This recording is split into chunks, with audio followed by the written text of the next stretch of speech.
பெண்களுக்கு பொன்னகையும் பிடிக்கும், புன்னகையும் பிடிக்கும் இல்லையா? இன்றைக்கி அந்த காலத்தில் என்னெல்லாம் நகை போட்டாங்கங்கிறத ஒரு பட்டியல் நாம் போட வேண்டாம், காமாட்சி அம்மன் விருத்தத்தில் போட்டிருக்கு. எப்படின்னு கேட்டால், 10 விரல் மோதிரம் எத்தனை பிரகாசமது, பாடகம் தண்டை கொலுசும், பச்சை வைடூரியம் இச்சையாய் இழைத்திட்ட பாதச்சிலம்பின் ஒளியும், முத்து மூக்குத்தியும் ரத்தின பதக்கமும் மோகன மாலை அழகும், முழுதும் வைடூரியம் புஷ்பராகத்தினால் முடிந்திட்ட தாலி அழகும், சுத்தமாயிருக்கின்ற காதினில் கம்மலும் செங்கையில் பொன் கங்கணம், இப்படின்னு பட்டியலாக போட்டு போட்டு அந்த கடைசியில் அவர் சொல்லுவார், ஜெகமெல்லாம் விலை பெற்ற முகமெல்லாம் ஒளியுற்ற சிறு காது கொப்பின் அழகும், அத்திவரதன் தங்கை சக்தி சிவரூபத்தை அடியனால் சொல்ல திறமோ, அழகான காஞ்சியில் புகழாக வாழ்ந்திடும் அம்மை காமாட்சி உமையே. இந்த பாட்டில் பார்த்தீங்கன்னா காமாட்சி அம்மன் 10 விரல் மோதிரம் போட்டிருக்காளாம், பாடகம் தண்டை கொலுசெல்லாம் போட்டிருக்கா, காலில் ரத்தின பதக்கம் போட்டிருக்கா. அப்படின்ற நகைகளெல்லாம் ஒரு லிஸ்ட்டு சொல்கிற பொழுது சுவாமிக்கு போட்டால் அழகாக இருக்குது, மனுஷங்க இதெல்லாம் போட்டுக்கலாமா அப்படின்னா, அந்த காலத்து பெண்கள் நகையால் தான் நோய் இல்லாமல் வாழ்ந்தார்கள். இது என்னங்க புதுசாக இருக்குது, காது குத்துறீங்களான்னு கேட்கலாம். இந்த காது குத்துறது ஒரு பெரிய விஷயங்க. கர்ணவேதம் அப்படின்னு சொல்லுவாங்க. அப்படின்னா ஒரு குழந்தை பிறந்து அதுக்கு காது குத்துவதனால்தான், அதுவும் மாமா மடியில் உட்கார வச்சு கையில் லட்டு கிட்டு எல்லாம் கொடுத்து அதை அழ குத்திடுவாங்க. காரணம், இந்த நடுக்காதில் குத்துகிற இடம் இருக்கே, அது குழந்தைக்கு ஞாபக சக்தியும் ஞானத்தையும் அதிகமாக்கும் அப்படிங்கிற ஒரு நம்பிக்கையில் தான் நம்ம நாட்டில் அந்த காலத்தில் காது குத்தினாங்க. இந்த கர்ணவேதம்ங்கிறது ரொம்ப முக்கியமான ஒரு விஷயம். இந்த கண்ணொளி நல்லா தெரியுங்கிறாங்க. நம்ம தோப்பு கண்ணம் போடும்போது கூட அந்த மடலை தான் அழுத்தி பிடிக்கிறோம், அந்த இடத்துல அந்த குத்துறதுங்கிறது ஒரு நல்ல விஷயம். இன்றைக்கி சைனாலேருந்து வந்தவங்க, ஓ that is an argue point அப்படிங்கிறாங்க. நமக்கு தான் அந்த பாயிண்ட் என்னன்னு அப்போ தான் புரியுது. நம்ம நாட்டில் ஒரு இடத்துலையும் ஒரு நகையை போட்டதுக்கு காரணம் ஒன்றுமே அக்யூ பாயிண்ட். நமக்கு தெரியாமல் செஞ்சோம், இன்றைக்கி அவன் சொல்லி ஆச்சரியப்படுறான். இப்போது இந்த காது குத்துறதை பற்றி சொன்னேன், இந்த கர்ணவேதம் அப்படிங்கிறத பற்றி சொன்னேன். நம்ம பட்டிக்காட்டில் இருக்கிற பெண்கள்லாம் காதில் பல இடத்துல குத்திருப்பாங்க. ஒரு மூக்காயி ராக்காயி எல்லாம் நீங்கள் மதுரை பக்கம் போனீங்கன்னாக்கா கொப்பு முருகு லோலாக்கு குறுக்கு தட்டு ஒன்னப்பு தட்டு, என்னங்க காது குத்துறீங்களான்னாக்கா அவங்க ஏன் இவ்வளோ குத்தினாங்கன்னா, ஒரு பெண்மணியும் ரொம்ப கெட்டிக்காரியாக இருப்பாள். அப்போல்லாம் கேட்டாக்கா சொல்லுவாங்க, எங்கள் அப்பத்தா குத்தி விட்டுச்சு. ஏன் குத்தினாங்கன்னா, அப்போ தான் நல்லா அறிவாக இருக்கலாமான்னு. ஸோ அறிவுக்கும் காது குத்துறதுக்கும் என்ன சம்பந்தம் அப்படின்னு நீங்கள் கேட்கலாம். அவங்க எனக்கு காது குத்துனதான் நான் முதல்ல நினச்சேன். ஆனால் கடைசியில் நானே என்ன பண்ணிட்டேன், அவங்க போட்டிருக்கிற மாதிரி நானும் காது பூரா குத்திட்டேன். பாருங்கள்,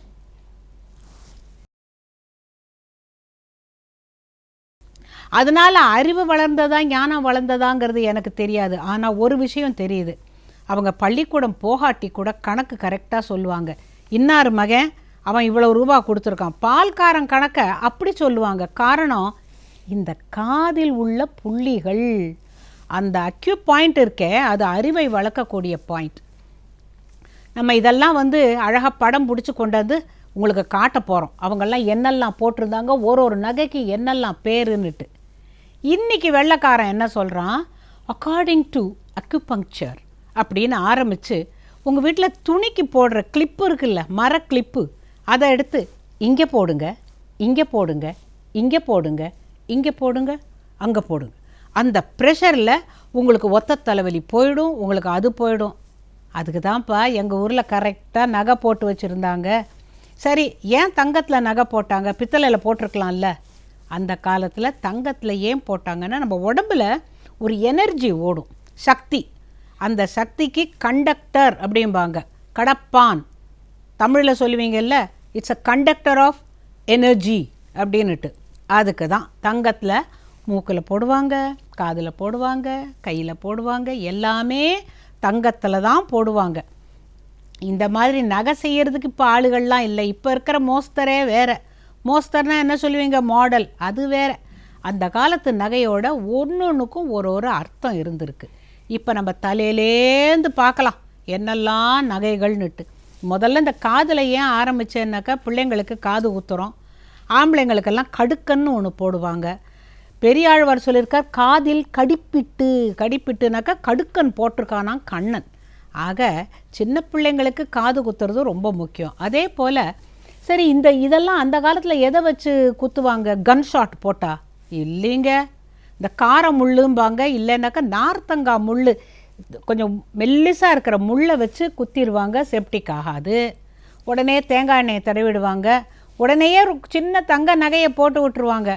இந்த குழந்தைங்கள்லாம் ஐயோ மூக்கு குத்தினா வலிக்கும், காது குத்தினா வலிக்கும், இங்கெல்லாம் வலிக்கும்பாங்களே தவிர நகை கொடுக்குறோம் அப்படின்ன உடனே அப்படி புன்னகை ஆயிரும். இந்த மூக்கையும் அப்படி தான் குத்துவாங்க. பெண்களுக்கு இடது நாசி வழியாக வர மூச்சு தான் அவங்களுடைய உடலுக்கு நன்மை தரும். ஆண்களுக்கு வலது மூக்கு. இப்போ பெண்களுக்கு 2 மூக்கையும் குத்திட்டாங்கன்னாக்கா அந்த நாசியினால் அந்த ஏற்படுகின்ற அந்த சுவாசத்தினால் அவங்களுக்கு உண்மையிலேயே உடலுக்கு நல்லது நடக்கும் தான். இங்கேருந்து ஆரம்பித்தோமா, காதில் வந்தோமா, இங்கே உச்சியில் என்ன பண்ணுவாங்க, இந்த விக்கல் நிற்காமல் இருந்துச்சுன்னா என்ன பண்ணுவாங்க, பட்டிக்காட்டு பக்கத்துலலாம் இந்த உச்சந்தலையிலேருந்து ஒரு கொஞ்சம் முடியை பிடிச்சி இழுப்பாங்க. அது இங்கே கொஞ்சம் சத்தம் கேட்கும். அது எப்படிங்க உடனே நின்றுடும் விக்கல்? ஏன்னு கேட்டால் இந்த இடத்துல அது அங்கே தான் இருக்குது சூட்சுமா அப்படிம்பாங்க. சூட்சுமானா அது ஒரு சூட்சுமமா. என்னன்னு கேட்டால், ராக்கடின்னு ஒரு நகை கனமான தங்கத்தில் கெம்பு வச்சு இழைச்சிருக்கும், கெம்பு பச்சை எல்லாம் வச்சு இழைச்சிருக்கும். இது அங்கேருந்து முடி எடுத்து இந்த ராக்கடியை கோத்து பின்னிடுவாங்க. டைட்டாக இருக்கும், இந்த இடம் கெட்டியாக அப்படியே இழுத்து பிடிக்கும், அது நல்லது. அதே போல் அழகாக பின்னி கீழே கனமாக தங்கத்தில் குஞ்சலம் வச்சு விடுவாங்க, அது இப்படி இழுக்கும். அதாவது மேலே இது இழுக்க இது கீழே இழுக்க அந்த ஈக்குவிலிபிரியம் ரொம்ப கரெக்டாக இருக்கும். அதே பிரின்சிபல் தான் இங்கே ஜிமிக்கியில் போடுவாங்க. இந்த ஜிமிக்கி கனமாக போடுவாங்க, அதுக்கு மாட்டல்னு ஒன்று போட்டுருவாங்க. இது மேலே இழுக்கும், இது கீழே இழுக்கும். நடுவில் அந்த பாயிண்ட்டு எப்பொழுதும் அறிவுக்கு தூண்டுதலாக இருக்கும் அப்படின்னு சொல்லப்படுறது. இதெல்லாம் சொல்கிற போது உங்களுக்கு நகை அழகாக இருக்குது, ஆனால் அதுக்கு உள்ளுக்குள்ளே இவ்வளவு சூட்சமாக இருக்கா அப்படின்னு நீங்கள் கேட்கலாம். இருக்குங்க, ஒன்றொன்னா பார்க்கலாம். இப்போ காதாச்சு, இந்த உச்சந்தலை ஆச்சு, இது வரைக்கும் வந்துடுவோமா, 2 மூக்காச்சு. இங்கே ஒன்று போடுவாங்க, அது பேர் புல்லாக்குன்னு பேர். இந்த மூக்கு தடுப்பு சுவருக்கு பேர் செப்டம், SEPTUM. டாக்டர்ஸ்கிட்ட கேட்டால் சொல்லுவாங்க. இந்த இடத்துல குத்துறது தான் இப்போ மாட்டுக்கு மூக்கணாங்கயிறு எங்கே போடுறாங்க, இந்த செப்டத்தில் குத்தி தான் போடுறாங்க. அதுபோல் இந்த பெண்களுக்கு புல்லாக்கு இங்கே போட்டுட்டாங்கன்னாக்கா அவங்களுக்கு ஆஸ்மா போன்ற நோய்கள் வராதுன்னு அந்த காலத்தில் புல்லாக்கு போட்டாங்க. இதெல்லாம் சொன்னால் நம்பிக்கை இல்லை, ஆனால் இன்னும் பல விஷயங்கள் பல நூல்கள்லேருந்து நாம் எடுக்கிற பொழுது இவ்வளவு நகை போட்டாங்க ஏதோ ஒரு விஷயம் இல்லாமல் அப்படின்னு இல்லை, இல்லைங்களா?